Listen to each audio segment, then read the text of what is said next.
on this computer. So welcome class to Bible in America. Today I have a guest lecturer I'm very happy to have. I'd like to welcome Rabbi Melanie Aaron, who is Rabbi Emerita at a congregation in Los Gatos and who is very much involved in work around environment and interfaith issues. So welcome, Rabbi Aaron. You're going to speak to us today, I hope, a little bit about Ezekiel and help us understand it better.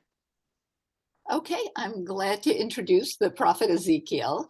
I thought for starters, it'd be worth trying to place him in various contexts. So the first place I'd like to place him is in the Hebrew scripture itself, in what Jews call the Tanakh, the collection of the 5 books of Moses, the Torah, the Nevi'im, the prophets, and the Ketuvim, the writings. It parallels what Christians sometimes call the Old Testament, though the order of the books is a little bit different. So Ezekiel is one of the prophets. The early prophets are books of history. The 3 major prophets are Isaiah, Jeremiah, and Ezekiel. And then we have a book called the 12. I think in English it's often called the 12 minor prophets, but I hate to think of Amos and Micah as minor prophets. They're just shorter than the major prophets. So Ezekiel is the 3rd of the major prophets in the Hebrew scripture. To place him in time and space, he was born, we believe, in Israel before the Babylonian exile, from a priestly family. He was taken into exile in Babylonia in 597 BCE and spent a pretty significant part of his life in Babylon.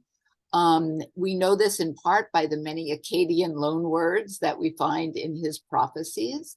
And we believe he died around 573 BCE. At least there are no events post that date that are mentioned in his prophecy.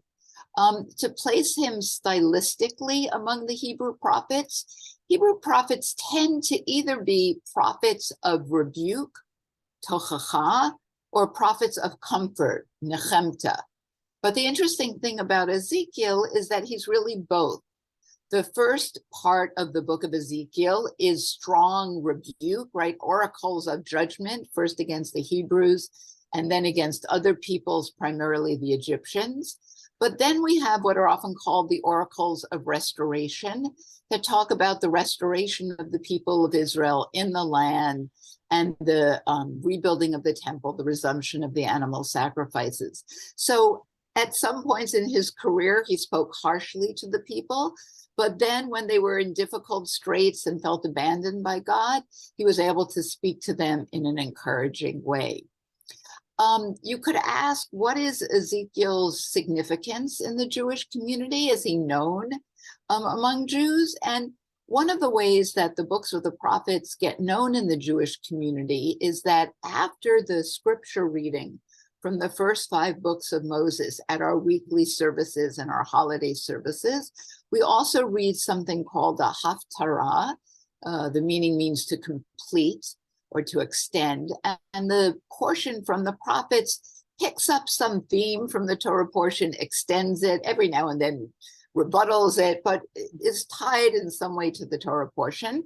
And of the weekly Haftarah portions, 10 of them are from the prophet Ezekiel. So that's not a huge number like the prophet Isaiah, but it's not negligible either. And these are mostly from the section of nechemta, of comfort, of redemption and restoration, but not entirely. A second reason why Ezekiel is very important in the Jewish community is that particularly the first chapter of Ezekiel is a source for early Jewish mysticism.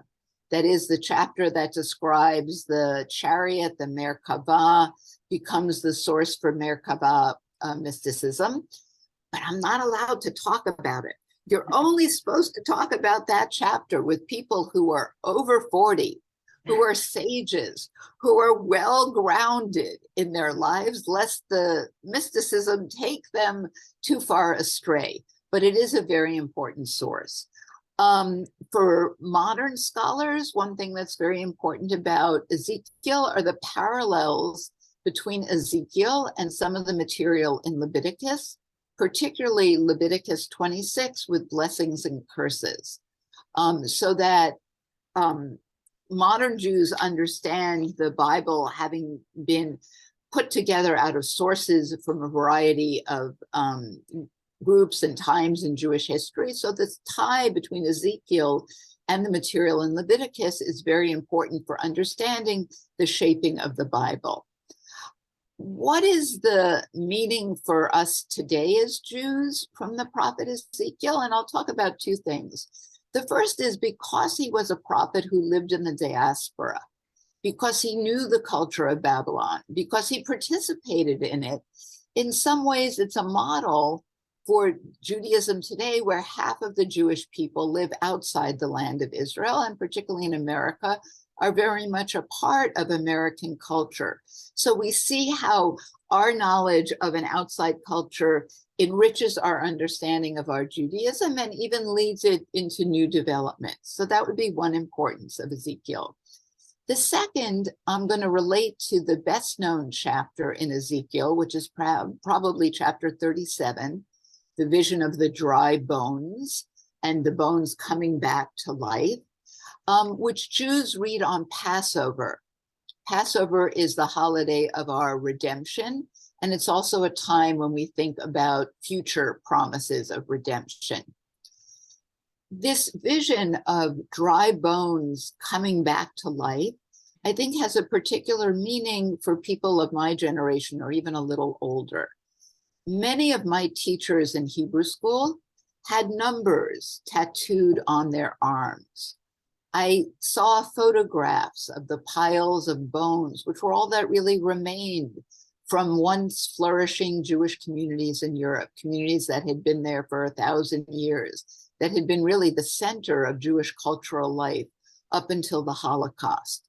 So these words of Ezekiel talking about dry bones coming back to life was a very important message of the renewal of Jewish life in the 20th century, that we went really from the pits of despair to a time of flourishing again in the Jewish world, both in Israel and the diaspora.